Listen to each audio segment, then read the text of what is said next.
Hey, good evening. Welcome to Faith Under D/Reconstruction.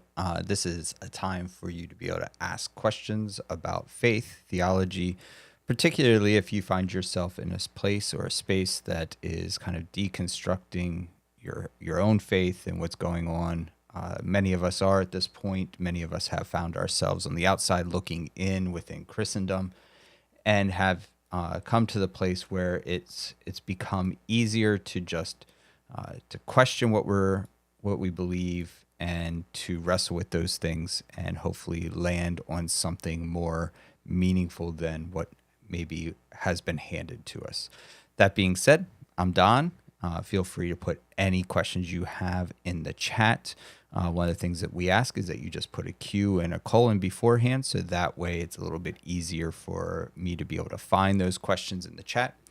In addition to that, I also just want to ask that as we're all kind of wrestling with faith, life, and community, that we're kind and generous, compassionate and merciful to anyone asking questions. There is no question that is off limits as long as it is not one that is intended to cause harm in some way. With that being said, I really hope you've had a beautiful holiday. I hope the start of your new year is good and beautiful. I'm going to put up here on the side a list of kind of topics and categories for you to think about that maybe you have some questions within that you would like to ask. I was pondering, and one of the things that's kind of difficult when we do these streams where it's just kind of a solo and Q&A is that for a lot of people, there to say ask any question you want is almost too big of a place to start. So I kind of went through and racked my brain a little bit, very little bit, to come up with a handful of topics that I thought these are topics that in general I often am asked questions about by folks who are wrestling with what it means to be a Christian, what it means to be healthy and good in this world, in this life. And so those lists of things, they're not just questions that you have curiosities about. They can also be places that you have strong critiques and you want to ask a question that kind of pushes back on maybe some of the stuff that you have learned growing up, things that you've heard, or worse yet, have been treated or have seen other people treated. I think particularly of LGBTQIA+, sexism, to watch the way that women particularly have been treated in the church. I think you could also, as we talk about sexism and broaden some of our understanding of gender, we could argue that non-binary folks as well have faced sexism within the church. And so all of these things are kind of what gets us to this space where we have to, or we feel compelled to deconstruct. One of the things I've noticed over the last several years is that there's lots of spaces to go to deconstruct, but there are very few places that create a space where you can safely reconstruct. And what I mean by safely reconstruct is a lot of folks within Christendom who are afraid of deconstruction might create spaces for deconstruction, but they have a very specific plan for where you end up on the other side of deconstruction. And that's going to be, as a Christian, probably within their more conservative fundamental perspective of Scripture, and what they would then call orthodoxy or traditional views of the Bible. And that's their goal, is to get you there and use some form of apologetics or attempt to get you to submit back to kind of what you're kind of fighting to get out of. So I don't want to do that, but I do want to create a space where we can have conversations about what does a healthy reading of the text look like? What does a healthy understanding of God, and what is a healthy way to question those things, right? And I'm not trying to police your questions or your critiques, because I think that you can speak with those with whatever anger and frustration you may have. But when I say a healthy way to ask questions, I mean going beyond the surface question and asking the bigger, deeper, harder questions. And I think that one of the things I'm really passionate about is helping folks be able to ask those next harder questions in order that they can kind of strip this thing down to its studs, so to speak, using an image of rebuilding a home, and find the things that are valuable, things that are structurally sound within your worldview, and then have the opportunity to potentially build upon them. With that being said, I would love it if any of you out there that are watching or listening right now, feel free to throw a question in the chat if you have any questions.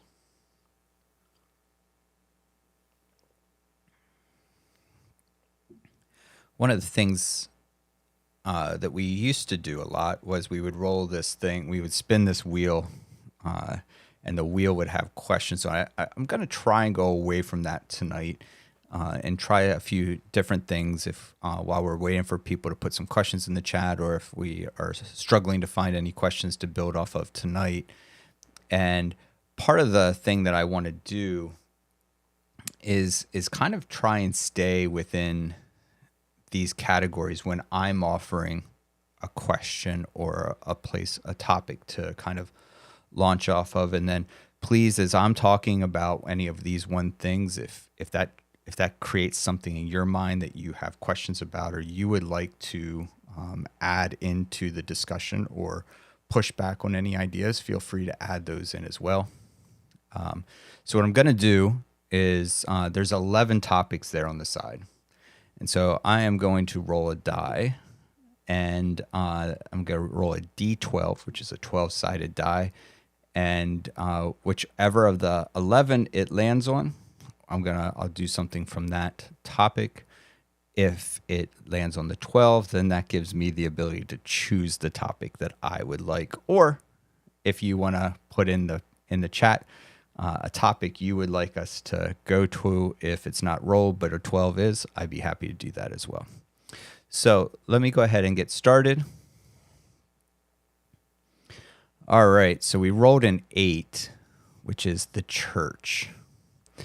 So some questions that I personally have about the church is this idea of centralized power and centering power at the pulpit. This has been something that the church has done for a long time. It's not new. It's not new to evangelicalism. It's not new to this right-wing embeddedness into politics. But the centralizing of power in the pulpit is actually something that has been around for most of Christianity's existence. The problem and the danger of that is that that's not how it was initially, right? The idea was that in each faith community, there would be a gathering of people with different skills and talents. You guys have probably heard these ideas of the concept of spiritual gifts. Now, we use these spiritual gifts assessments in some weird ways to typically lock women into doing administrative duties, taking advantage of people who, typically males in this situation, who are good at building things, to have them do maintenance around the church, et cetera, et cetera. And honestly, what we end up doing is using these spiritual gifts assessments to create a volunteer base. And I think that that's a really absurd and unhealthy thing. I can't imagine that if indeed there is these spiritual gifts that the Bible speaks of, that God, when God was creating such a concept, God was like, I have a really amazing idea for generating volunteers.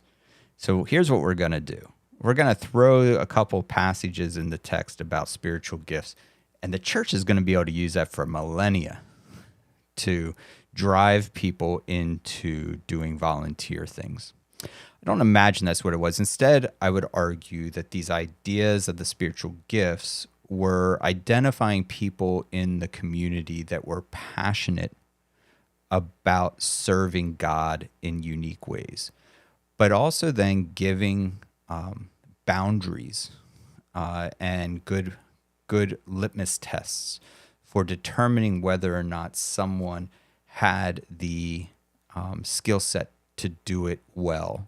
And when I say do it well, I'm not talking about, again, this idea that we get like in a lot of these mega church type settings where it's about perfection from the stage.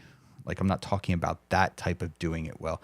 I'm talking about doing it well in the manner of they will not cause harm to the people that are sitting at their feet, to the people that are being cared for through what they are doing.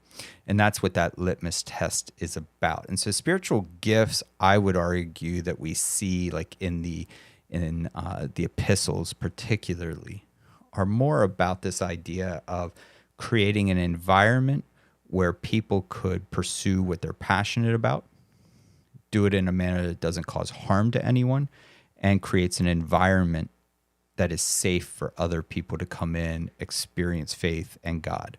And what's really fascinating is that in many of these settings, it was very decentralized. Multiple people participated in the well-being of the faith community, not just a pastor or a teacher, right? It would have been a litany of other folks that did caregiving and provided space in different ways other than just teaching. But today, unfortunately, what we've done is made that more about whoever is the pastor speaks on behalf of God,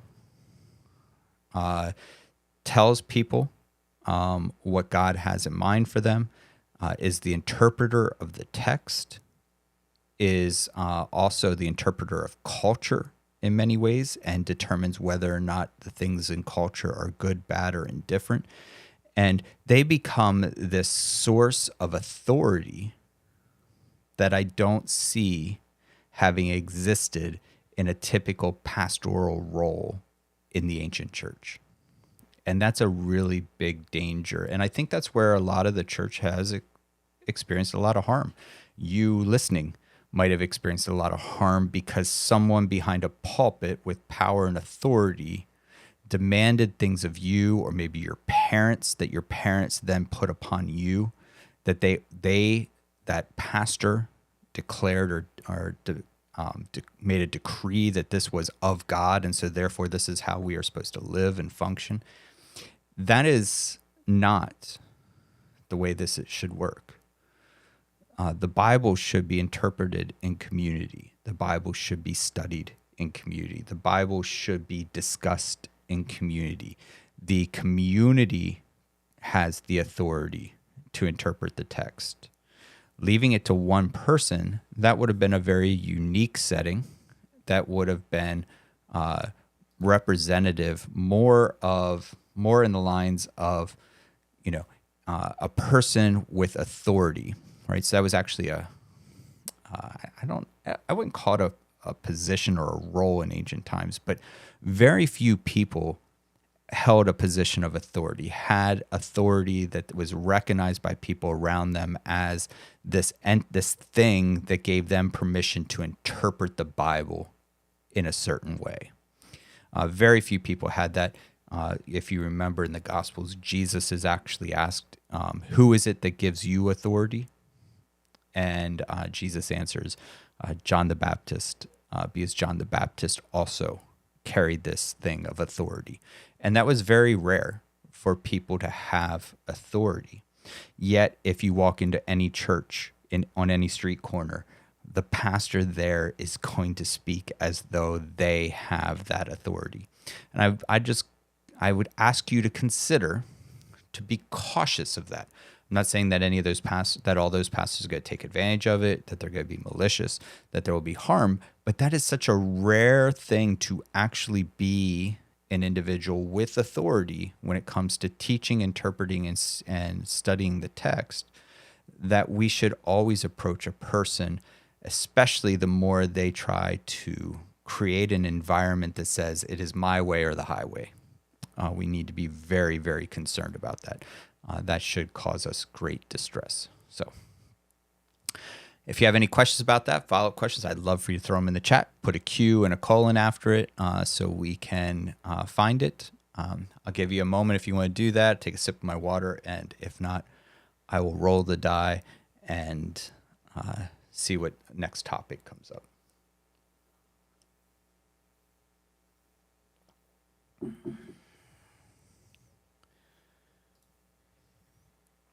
All right, let's do another dice roll here. 11, baptism. So baptism is another one that's often confusing for a lot of Christians, right? In ancient Judaism, there were several different forms of baptism. There was a mikvah, which was a space in which you did a self-baptism. How would you say it? You immersed, there you go. You immersed yourself in the water and then came out of the water all by yourself. So it was a self-baptism. You didn't have someone else there to baptize you. There's a baptism of repentance that we see John the Baptist doing. There's a baptism of conversion, which would have been called a proselyte baptism. Proselyte baptism is really what Christianity adopted or co-opted from ancient Judaism. And so that baptism of conversion is a very different picture than the baptism of repentance or the baptism of a mikvah. Mikvah was really just strictly about a daily cleansing. It gave you the opportunity then to be clean, to enter space for ritual purity purposes primarily. Baptism of repentance was a recognition that you had gotten off track. You were no longer on path and in pursuit of God, and that you were making a public demonstration that you want to turn back to God, which is really interesting because that's the baptism Jesus participated in. He was baptized, given the sinner's baptism by John the Baptist, which is troublesome, and ask your pastor about that sometime and get to hear their theological dance around that. And then the other baptism is that proselyte baptism. Proselyte baptism is interesting because that has that idea of being born again actually pre-exists Christianity. You would die as a Gentile into the water, which represented the birth canal, and you would be born again, exiting the birth canal, reborn as a descendant of Abraham. We skip the Abraham part, and we say you're baptized, and now you're risen as a descendant or an heir to God, which isn't wrong, but it's not quite accurate either to history, right? Because Israel is considered the firstborn of God, and so therefore Abraham, being a descendant of Abraham, makes you the firstborn of God. But we conveniently skip the fact that we are baptized and reborn into this family of Abraham's. And so that's the idea of the believer's baptism. It's why when, what's his name? I think it's Nicodemus comes to Jesus at night and asks Jesus, what do you expect me to crawl back into my mother's womb and be reborn? Because he was confused because he is Jewish. He already is a descendant of Abraham. So the idea of being born again as a descendant of Abraham didn't make sense to him, right? So that's the emotional conflict that you see in Nicodemus talking to Jesus that night. So yeah, baptism is an interesting thing. There's lots of stuff to kind of talk about within baptism. But off the top of my head, I can't really think of where else to really go with that. Other than, there's all types within Christianity. It's all the same. It tends to be all believer baptism. But you have infant baptism, which is not a proclamation of being baptized as a statement of faith. It is that as a child, you are baptized and brought right into the faith. And then there's churches that hold to a believer's baptism, which is that you, at a later time, usually preteen and older, you might make a decision or a declaration that you want to follow Jesus, and because of that, you approach baptism. Now, one of the things I think that is unique and strange and interesting is that Christianity is one of the few, if not the only, I don't know of any other ones, but I don't assume that there won't be, that a child of parents of believers are not automatically considered a part of the faith. It's a very strange mindset that a child raised in a Christian home who spent their childhood and their first 10 or 11 years going to church and Sunday school and learning all the Bible stories, yet somehow the church still imagines that they need to be baptized in order to be saved. I think this is a little disorienting for children. I think it's unfortunate because I think that basically says to a child that you've prayed to Jesus, you've prayed to God your whole life, but you weren't actually part of their family until you do this one thing, which is kind of an odd approach that the modern Christian church, particularly evangelicalism, has. Because most of evangelicalism, I would argue, probably does believer baptism over infant baptism. Infant baptism at least makes a little bit more sense. But the main reason they were doing infant baptism was to baptize them because infant mortality was so high that they were trying to baptize the child in case the child didn't survive, which is, again, wrongheadedness. I appreciate the care for the family. So in case the child were not to survive, that they would indeed still have this comfort or this peace that their child was in the world to come. All right.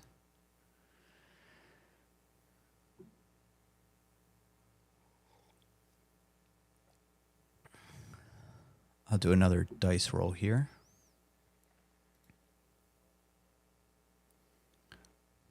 Oops.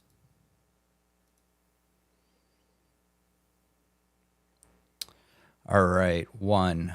So this is on sexism. So one of the things that really frustrates me, and honestly, I would say it even comes out of a lot of progressive Christianity, is kind of this idea that Jesus is the first person to kind of accept women in the faith.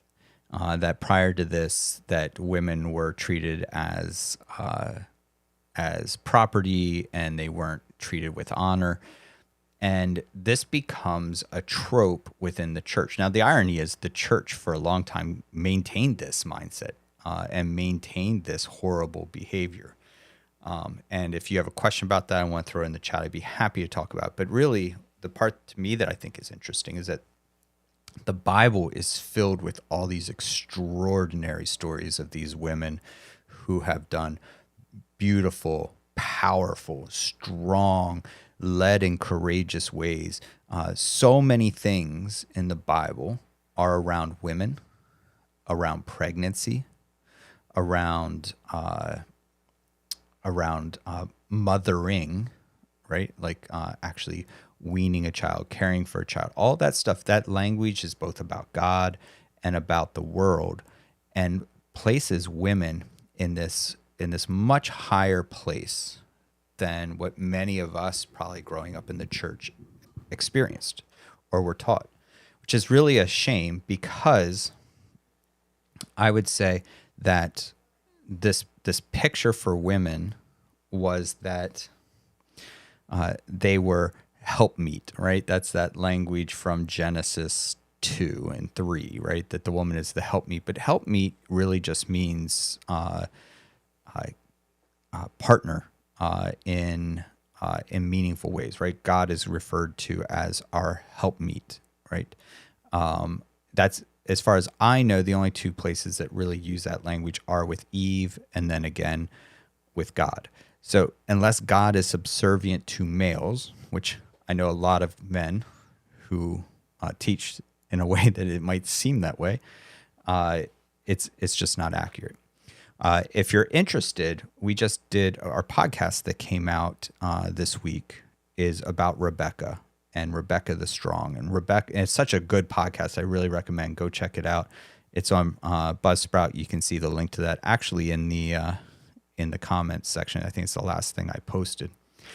But Rebecca is this individual who holds all the characteristics of Abraham, all the strength and power that we later see in Jacob. And yet we've often talked about Isaac or Abraham instead of Rebecca. And yet Rebecca is so important to the story, right? So important in understanding what it means to be listening to God, carrying out God's ideas and ideals. So very important. So definitely go check out the podcast. I highly recommend it. It was a great episode. Sarah, Tana, and I had a wonderful conversation around Rebecca the Strong. So yeah, sexism, big thing, big problem still in the church, but hopefully we can begin to ask good questions around it to begin to break down those walls. All right, so give everyone a moment if someone wants to put a question in the chat. It can be, I wrote these topics down in case you're joining us a little bit late. I wrote these topics down on the side that maybe help give us a launching pad. I was avoiding wanting to spin the wheel, so I created these topics instead. And so if we don't have any questions, I'll roll the die, because I'd rather roll a die than spin a wheel. So let me go ahead and roll the die here. All right, 6. So the Bible. So recently, I had the opportunity to go and speak at a church. And one of the recent discussions that they had at their church prior to me coming in and talking was about biblicists or literalists when it comes to the Bible. People who believe the Bible to should be read literally, that verbatim, that whatever it says, that's what it means, and not understand the Bible in context, not understand the Bible in genre. This is one of the most dangerous things the church has done.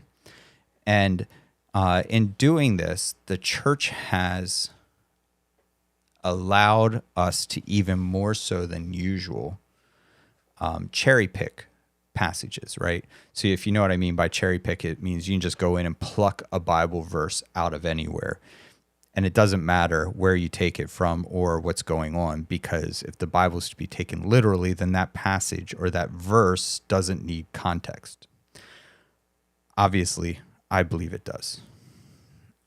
The more that we understand the culture and the context in which the Bible was written and understood, the better and the more healthy we are at reading the text. When we realize who the audience was.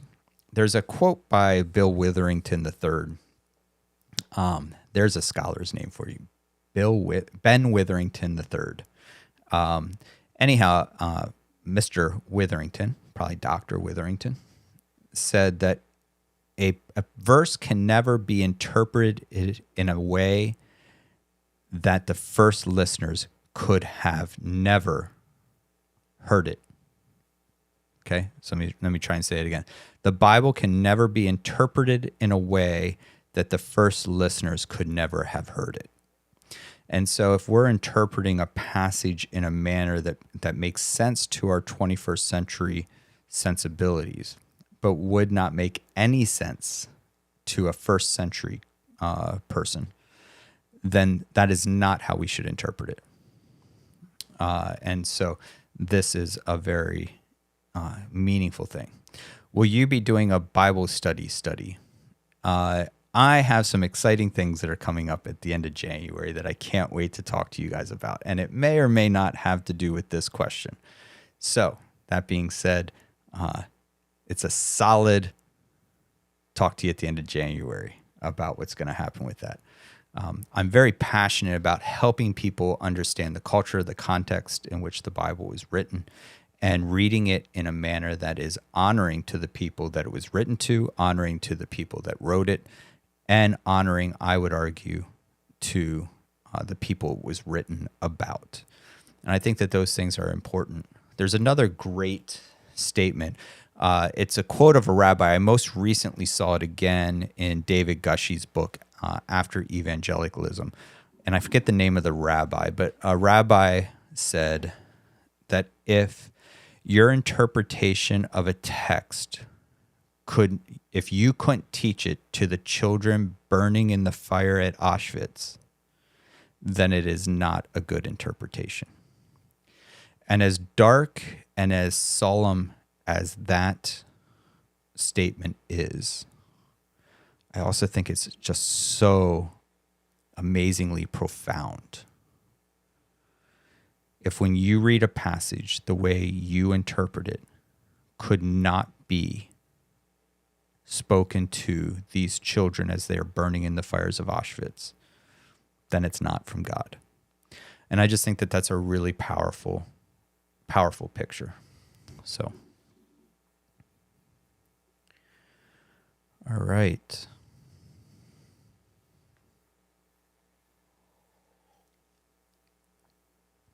I will do another die roll. I'm going to run out of topics here soon.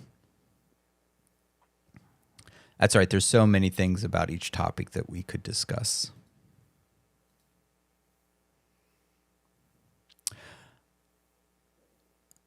Baptism. I just did baptism. I'm going to re-roll that. I'm going to take a mulligan on that die roll. It didn't look like it rolled very well anyhow. All right. Well, faith and certainty came up, but instead I'm going to take Amanda Zolke's question. What was the lake of fire in Revelation supposed to be? Many people interpret that as hell, but I've heard you talk about Revelation as a giant metaphor for current events.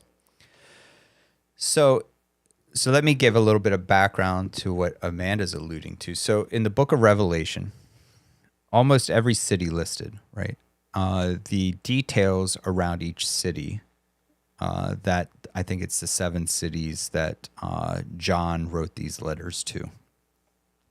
When you read the details in each of these cities, if you were to visit that city, even today, but more uniquely, had you been able to visit it at the time at which John was writing, a lot of the stuff that we read and turn into a Tim LaHaye Left Behind novel or a Kirk Cameron movie with terrible special effects, those special effects of all of these creepy, strange things are actually not nearly as creepy and strange as you might imagine.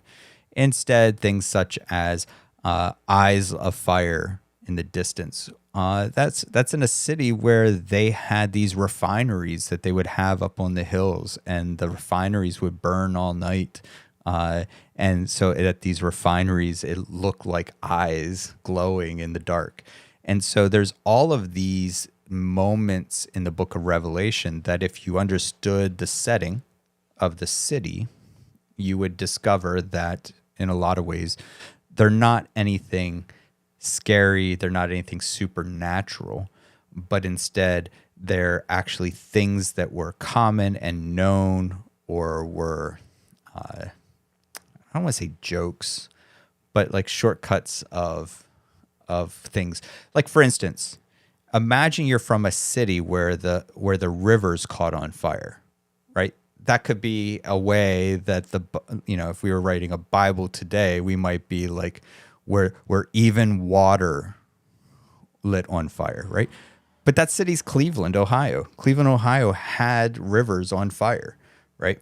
But someone reading it 1,000 years from now, thinking about this writing as if it's some kind of sacred or spiritual writing, might read that and be like, what kind of metaphysical thing is this either predicting or was actually happening?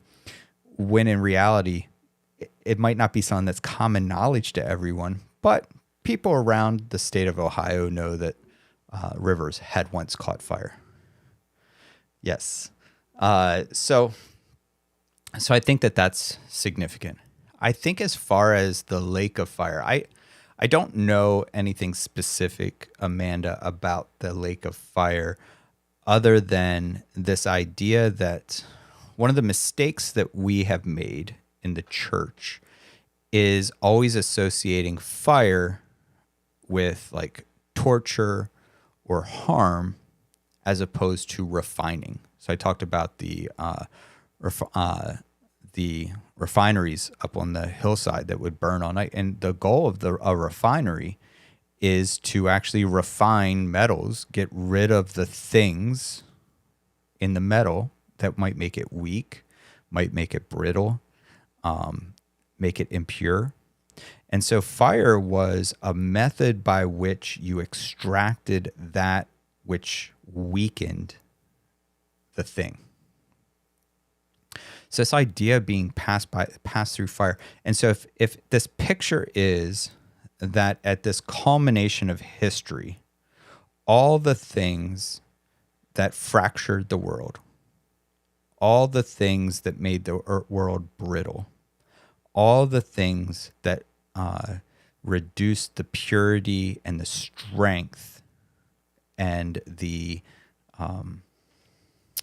power or beauty of the world would be thrown into this fire so that the world would be refined and made strong, right? That's actually a stunning picture about our own life. Like, what does it mean to experience being passed through the fire if it is about getting rid of those impurities, about getting rid of those things that cause us to be brittle, those things that could cause us to break easily?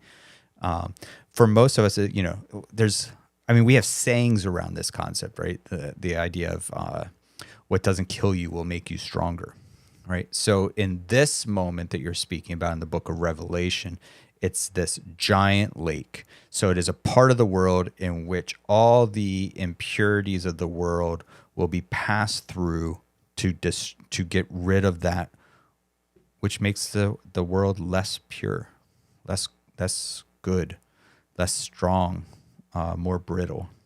And again, I think if we're thinking about that in terms of imagery and metaphor, it's beautiful.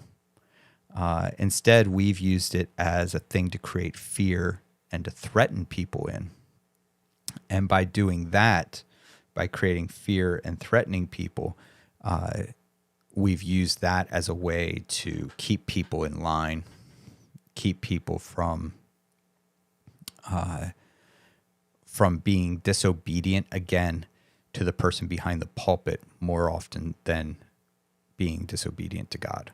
That person behind the pulpit somehow thinks that they are speaking on behalf of God, and therefore disobedience to the pastor equals disobedience to God, and that's also not a healthy place. So I hope that was helpful, Amanda. And if you have any follow-up questions or anything you want to add or anything you want to push back on, please throw it in the chat. And folks, feel free if you have any questions. No questions are off limits. They don't even have to be within the topics that are listed here on the side. They can be on anything. I just put those topics up as a way to kind of help you think about where some of your questions of your process of deconstruction, your process of reconstruction, where your questions are coming from. Want to just give you some ideas for places, and as well the fun of rolling a virtual D12 to see if we come up with some more conversations. So yesterday here in Toledo was almost 60 degrees. It was gorgeous. And then today is right down into the mid 30s again. And I'm feeling it a little bit in my chest today from that. Lots of water. All right, let's roll a die here. All right. Well, we just did sexism. This is the bad thing with only having 11 topics, is that I keep skipping things. All right. So this one is the cross. And look at you, Amanda, coming through so I don't have to answer this question. Can people be moral apart from God? So I'm gonna put that one under faith and certainty. Can people be moral apart from God? Absolutely. Morality is not something that religion in general or Christianity specifically has a corner on that market. In fact, I would argue that in a lot of ways, there's many people that are outside of the faith or outside of any faith who tend to be even more moral than people within it. And part of that comes down to the way that we're taught about grace and mercy and forgiveness and everything, that sometimes I've known spaces within Christendom that people feel like they kind of have a freedom to behave in any way they want. And they can always just ask for forgiveness. And in that case, it's obviously harmful. And I think it's Bonhoeffer who called it cheap grace. And that when we function in that manner, it's cheapening this idea of grace. It's cheapening this idea of mercy that God has for us. So yes, I do believe that people outside of faith, apart from God, and this is where it gets a little complicated, apart from God. So my understanding of God is that there's really no one that is apart from God, right? But I don't want, but someone who is not a believer, it's such a hard thing to articulate, right? Because I don't want them to think, I only think they can be moral because of God, even if they don't acknowledge God.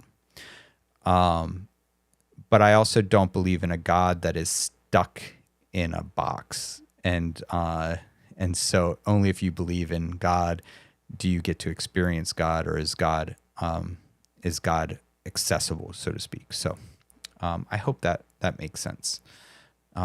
So a follow-up question then from Amanda is, and if so, why would we need God? So one of my favorite books that I've ever read is called God in Search of Man. And the argument that's made in that book is not that we need God, but that God needs us. And I think that this is really powerful. To me, I find it very compelling. The book is like 700 pages long, so I'm not sure I can even give you a TLDR on it. But the idea basically is that God created the world. God set the world in motion, right? If we're to believe this, right? God created the world. God set the world in motion. And God gave us the ability to function however we desired within that world. And God is interested in our relationship. God is interested in being in communion, so to speak, with us. And so it's not that we need God. In fact, I would argue that there is no place in the Bible that says we need God. Now I'm curious. Off the top of my head, I can't think of a single place in the Bible that says that we need God. Is there any passages in the Bible that say we need God?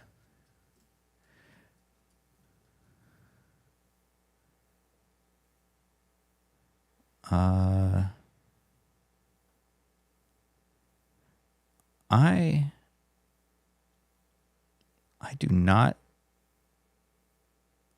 do not see any place. If you, the listener, have a passage that the passage says you need me, right? Not that the things that God offers are good and don't add value, right? That God says all who are heavy burden and need rest can find that in me, right? That's a good thing. That's an offering from God, but that isn't I need oxygen. I need water. I need food. And I'm not certain that there's any place in the Bible that says humans need God. And I think that that's really, really powerful and interesting for us to consider. So Amanda, I don't know that my question was satisfying. I don't know that my answer to your question was satisfying, but I don't believe we need God. I believe that God desires us. God desires to be in relationship with us. I think that as a person of faith myself, I have experienced faithfulness. I've experienced God in others. I've experienced God in nature. I've experienced God in these ways that I find to be very profound, that I think other people experience and they don't call it God. And so whether or not we call it God, I think it was Paul who says that no one will stand before God and be able to say, I didn't experience you because you experienced nature, right? And so it's just that, what is it that we call these things that we experience when we feel this deep abiding love? We feel this deep abiding community, this deep and meaningful experience.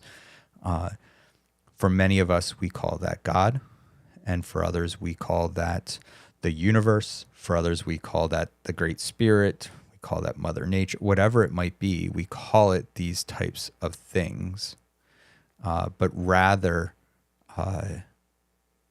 to me, I call that God. And for me, I find the Bible as another unique and beautiful way to experience the things that God hopes the world will be filled with, and invites us to participate in those things. But again, I don't think it's a need. I hope that was helpful. Feel free to do any follow-up questions. Does the idea that God needs man invite interpretation for supremacy of man? Or if not needs, in search of?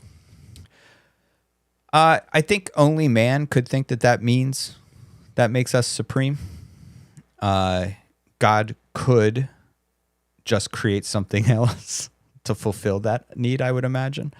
But God chose this path, right? Like, think about some of the people that have caused some of the greatest harm in this world, where they needed recognition, or they needed authority, or they needed power, or they needed affection, and they went out and took it. Those people have caused some of the greatest harm in the world, whether to individuals or entire communities. God, however, imagines that the world is a place that if God behaves in a manner that is appealing, then people will be drawn to God on God's own merit, as opposed to being threatened. So I think that, yes, of course, I believe that there are people out there who will absolutely 100% hear something like that and say, well, then I have more power than God. And sure, if that's how you want to feel, right? But I would argue that that doesn't match, right? Though we have passages in the Bible where it says Jesus was unable to heal people because of the people's lack of faith. So somehow people's lack of faith actually prohibited God from doing something in that space. So even within the Bible, you could make a case that that God is in some way beholden to humans. Now, I think the way religious philosophers might get around that is they would argue that God gave that power to people, as opposed to it's actually something God can't do, right? I'm trying to think. There was another example that kind of floated through my head there real quick. Oh, God, when Israel, the people of God, are sent into exile, God goes into exile with them. So God exiles themselves along with Israel. So again, there's these moments, these pictures that seem to imagine that in the way that humans go, God goes. And so I suppose people could read that or hear that and imagine that God is less than because of that. So I hope that was helpful. These are great questions. Thanks, guys. Feel free to do any follow-ups in the chat. Or great, Amanda. Can a person not attend church and still have a good faith life? Yeah, so this goes back to the thing that we're all tired of hearing, right? Church is not a building, right? So I would say that since church is not a building, that we can go through life and not attend a physical church and still have, and possibly even have, a better faith life, right? I think where it becomes complicated is what I was saying earlier, and I don't know if you were on or not, Amanda, but I was saying that, studying the Bible and discussions about God, at least the way that the Christian and Jewish Bible present that, is that those are communal activities. Those are things that are best and at their healthiest when we're doing that in community. And so if you argue that, well, that community is the ecclesia and the ecclesia is the church, but to your point of, do I need this Crossroads Church of the Brethren of Messiah at Creek Lane? Do I need to attend that church? No. Do I need to attend any specific church? No. But I would argue that if we want to pursue and practice a healthy and meaningful faith, it at least seems, according to Scripture, to need a community in which to discuss ideas, share stories, experience God through others in that space. And so whether or not the value is about attending a physical location versus participating in relationship with other people that are also pursuing faithfulness, yeah, I think we all need to be in groups of people that are pursuing faithfulness, even if it's not the same faithfulness as ours. So I ask because the Sunday morning worship thing has always been difficult for me, and more so the older I get. I find it hard to connect. Yeah, I agree. I think that the church has been missing something for me for almost as long as I've been a pastor.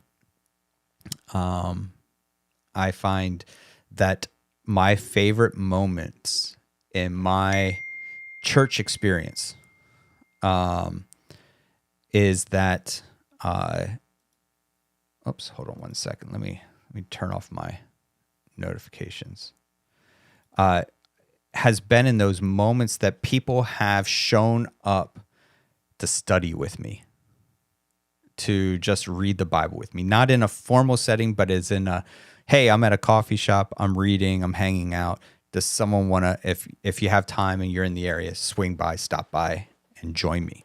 Those have been the most meaningful, most powerful, beautiful, rich experiences of my Christian faith, not a Sunday morning.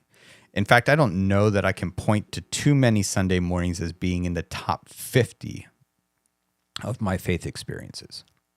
What I think a Sunday gathering does is build familiarity for me with people, so that way it increases the chances that those other activities happen.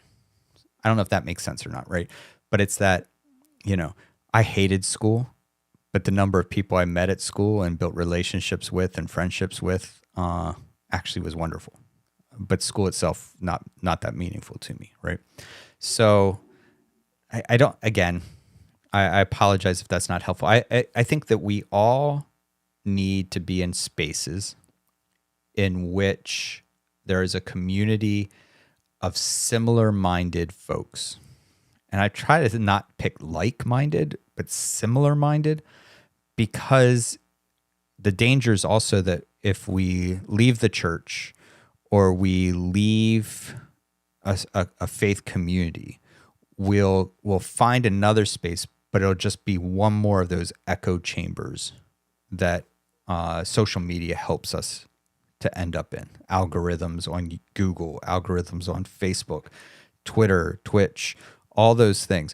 Possibly how you ended up here at my YouTube page is that an algorithm said, hey, here's some more people that think just like you. And that's dangerous, right? I hope that doesn't mean you log off right now, but it's kind of dangerous to only be in spaces in which everyone agrees with your ideas. We need to find ourselves in spaces that we're pursuing similar things, but those similar things are divergent enough that it stretches, it pulls, and it helps us to grow in meaningful ways. The traditional congregational Sunday practice is not built nor meant to minister to the pastor, and no good structure for such consistently exist. Correct. Yes. The pastor in the church setting tends to be, they're there to fulfill a duty. And in many spaces, it's thankless. In other spaces, it's a really high pedestal that is undeserved in most settings. And so in either way, it's really typically unhealthy. And that traditional congregational Sunday practice is really, it drains the pastor. And so it's kind of like that really terrible vicious cycle, right, Jezreel? That not only does that then make the pastor grab as much power as they can while they're there on Sunday morning, because that seems to be their role, but then they're not taken care of and they're not cared for in a manner that allows them to be healthy. And then if they're not healthy and they're grabbing power, now you have an unhealthy person grabbing power, and that creates this unbelievably dangerous cycle of pastors. And we don't have to do much looking to see those all over the place, with the rhetoric that is harmful and dangerous that we see being spewed constantly. I believe our country, people of power, should make some kind of reparations to people of color, particularly indigenous peoples of North America and to African Americans. Yes, I absolutely agree. In fact, there's a passage in the Bible. So see if you follow along with me here. So one of the people that took the greatest advantage of folks in slavery in the Bible was Rome, Caesars. The Caesars took huge advantage. And so when Rome, one of the ways that Rome took huge advantage of the people that it had oppressed or occupied or enslaved was they would send out their tax collectors. And their tax collectors would go out into all these different people groups. And often they would hire people from that people group to be tax collectors, give them wealth and money, and they would then go out and extract money from their own people and give it to Caesar. We have an instance of this in the Gospels, and it's Nicodemus, right? Zacchaeus. And Zacchaeus was a wee little man. We all know that. But Zacchaeus is a tax collector. He climbs up in a tree to see what's going on, to see who this, because he hears that Jesus of Nazareth, potentially the Messiah, is coming through town. And so he climbs up in this tree to try and catch a glimpse of this great teacher. And in the midst of this, Jesus comes up to him, greets him, tells him to come down, and then goes to the tax collector's house for dinner, which is going to be shocking to the whole crowd there, because a great teacher within Israel sitting at table with a tax collector who is taking a usury, and an unjust usury from the Jewish people, is like mind-boggling, right? And the thing that when we teach this story that we don't talk about is that when Zacchaeus kind of gets his lens shifted for him, right? Gets his worldview twisted, or maybe corrected is the best way to say it. It says he gave back, I believe, fourfold the money he took. The story of Zacchaeus is a story of reparations. It's a story of that when the oppressor takes from people, that a true repentance is demonstrated in reparations. That's extremely powerful, and a teaching I don't think you'll ever hear from particularly a white suburban pulpit. But read the story of Zacchaeus. Read it and tell me, as a person working for empire that helped participate in the oppression of people, when he becomes repentive of that decision and he changes his worldview and he changes the way he thinks about empire and the oppressed, what does he do? He doesn't just give them back what he took. He doesn't replace it. He doesn't just say, my bad. He actually quadruples it. I believe it's quadruple. I'm speaking from memory. But yeah, the Bible has an example of reparations. And I think it's important. I think the church would do well to know that. The church has also done much harm. How can the church make some kind of reparations? Yeah, I think that that the church can make reparations by committing to putting less money in their building fund, less money in their dynamic children's ministry, less money in stage equipment, less money in so many things, and prioritize their budget around generosity to the community in which it finds itself. The problem that we face with that is what we always face, which is people in individual churches are going to say, well, my church didn't do that. My church had nothing to do with the Crusades. My church had nothing to do with the harm to the LGBTQIA individuals. We never even had one come to our church, right? Yes, you have. Everyone has. Everyone has had a queer person in their church. Just whether or not the queer person felt safe enough to say they were is different. Church might say, our church had nothing to do with racism or slavery. So what does a church do to make reparations? The church dedicates a large portion of its budget to going above and beyond in caring for the people in need of their community. That's my perspective. And I think you do everything you can every year to evaluate how much more can we do? How much more can we give in spaces where people who have been marginalized and harmed could experience a little bit of peace, a little bit of shalom, a little bit of even excess? How can we participate in that? And I think that if each individual church were doing that and doing that well and doing that intentionally, it would be transformational.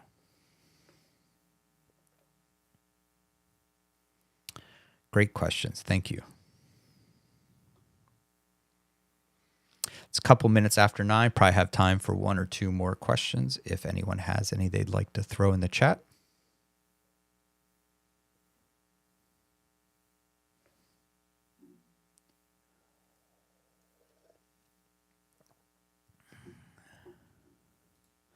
Illustrative of the difference between a church and the concept of the church. Absolutely. 100%.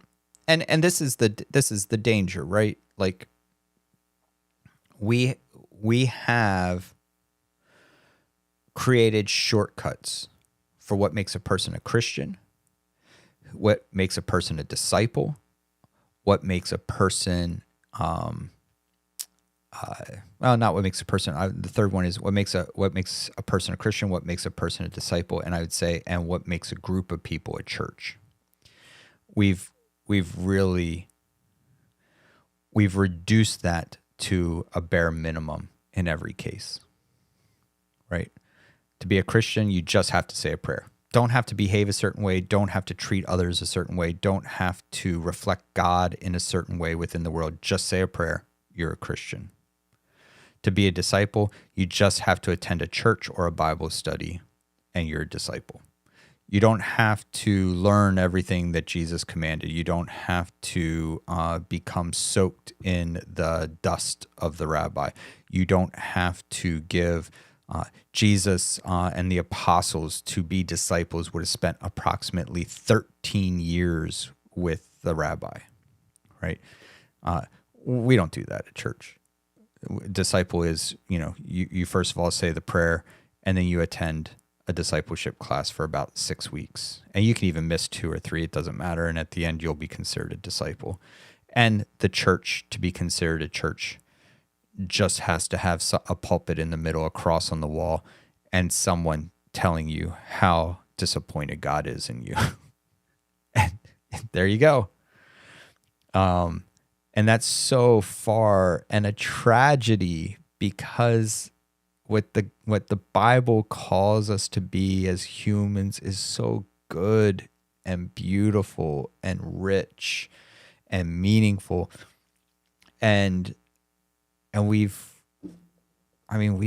mucked it up. We've made it something that is laborious and harmful and filled with trauma. And it doesn't need to be that way. And then the worst part to me, as a person of faith who loves scripture and loves people, is watching how many folks going through this process of deconstruction, this process of fighting because of the harm of the church, that they feel like the safest thing for them is to just walk away altogether. And I would never begrudge someone of that. If that is what's healthiest for you, walk away. But it breaks my heart, because really the church is what people need to walk away from. The church as it is in its current setting. Not faith, not others of faith, not of God, not of Jesus, if that's your particular flavor of God. But yeah, breaks my heart. You're spot on, Jezerick. Any other questions? These were wonderful. I always appreciate Amanda and Jezerick when you're on here asking questions. You ask such wonderful, beautiful, meaningful questions. I'm always so grateful.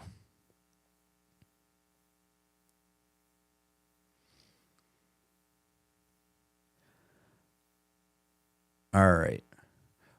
Well, I do want to say one more time, kind of to go all the way back to this moment. Will you be doing a Bible study? I will tell you that at the end of January, we will be releasing a part of AJFF that does a little bit more intentionality around Scripture. And it's going to help people do a deep dive into the text and a deep dive into their own faith, helping folks to understand and learn why they believe what they believe. I'm very excited about the form factor in which it's coming out. Is still being worked out. And so I'm not able to give you all the details on that yet, but I can't wait to do so. How can we support the work that I'm doing? You can go to Buy Me a Coffee at AJFF, I think is the link. My trusty sidekick is not here with me tonight. My spouse, who is normally on here and can throw those things in the chat, she is under the weather today. So, but I believe it's Buy Me a Coffee at AJFF if you would like to support us.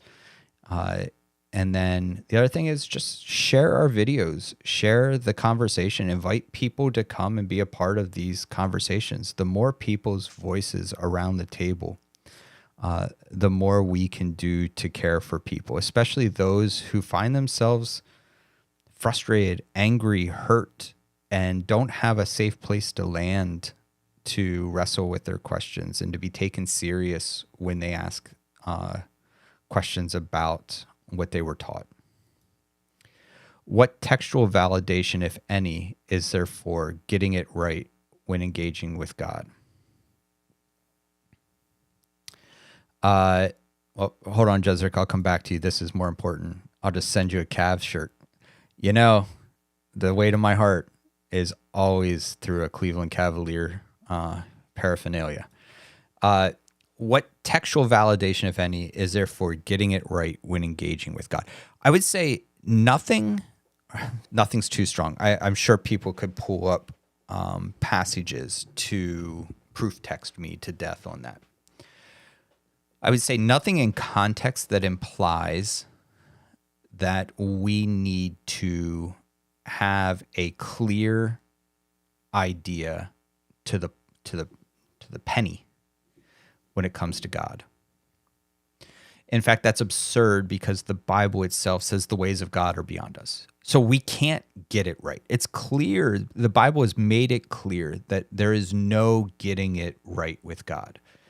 The goal is not correctness. The goal is to be bent towards God. The goal is to be attempting to get better, to improve in the way that we live that reflects who God is, right? It's this idea of sin that we've talked about on here before, of sin is missing the mark. And if sin is missing the mark, it means that you're shooting at the target.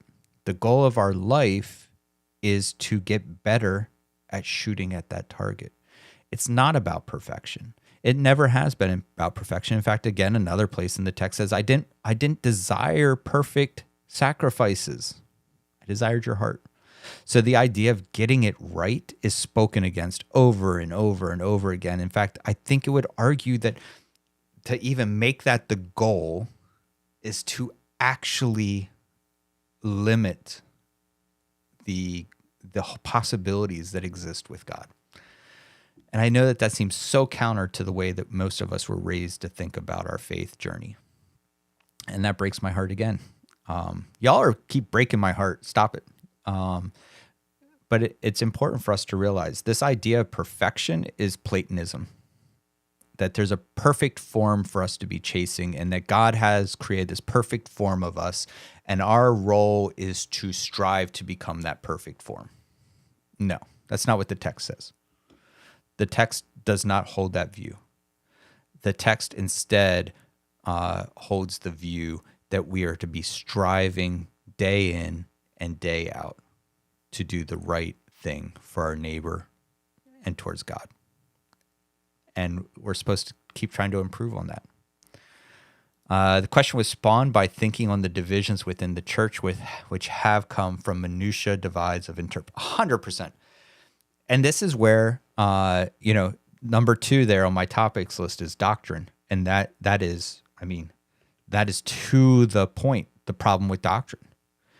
Doctrine is this idea of a specific line of thinking or reasoning or believing that you must hold in order to be considered a part of the faithful. And that is absurd. We don't see that in Scripture. There aren't doctrines in the Bible. The Bible is not filled with doctrines. The closest thing to a doctrine in the Bible that you could make a case for is you shall have no other gods before me. That's about as close as we can get to having a doctrine in the text. And in fact, Judaism is a doctrineless belief system. The denomination I was a part of did not have a doctrinal system. Yet I was defrocked for failing to hold up their values. So they just called it values instead of doctrine. And that value that I failed, to uphold was one of not including LGBTQIA in my community. Better to break your heart than bless your heart. Depends on what part of the country I'm in. Christian holiness checklist. Yeah, absolutely. And it gets disgusting and terrible. And again, this is where the trauma and harm comes from. And it's a shame because people are leaving the church in droves and not imagining that they could just leave the church that they attend and find faithfulness amongst others that maintains a healthier, less traumatic, if not completely trauma-free view of God.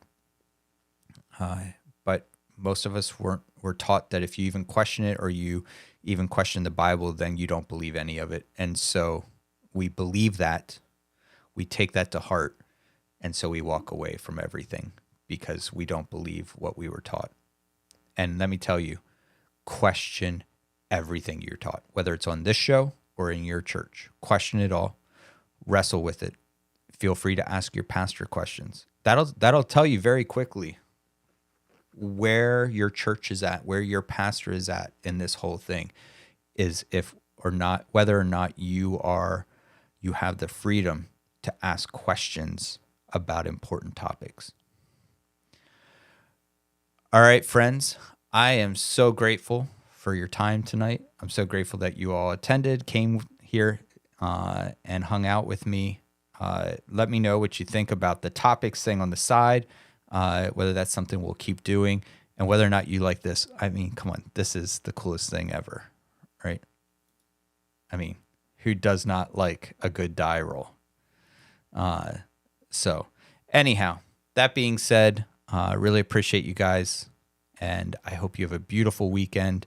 I will see you on Monday. I believe Dave will be with me on Monday as well.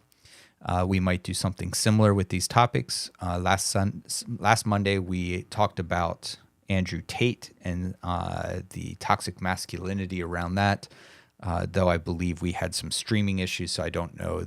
I don't think anyone was actually able to watch it live. Go back and check it out. It's easier and more specifically fulfilling to define why I'm more right than why you're sufficiently deserving. Yes, Jezrik, absolutely. And we prefer rightness over kindness anyhow, when it comes to ourselves. So those two things combined lead to really unhealthy interactions. All right, friends, be well, enjoy your weekend, and I hope I see you Monday. Take care.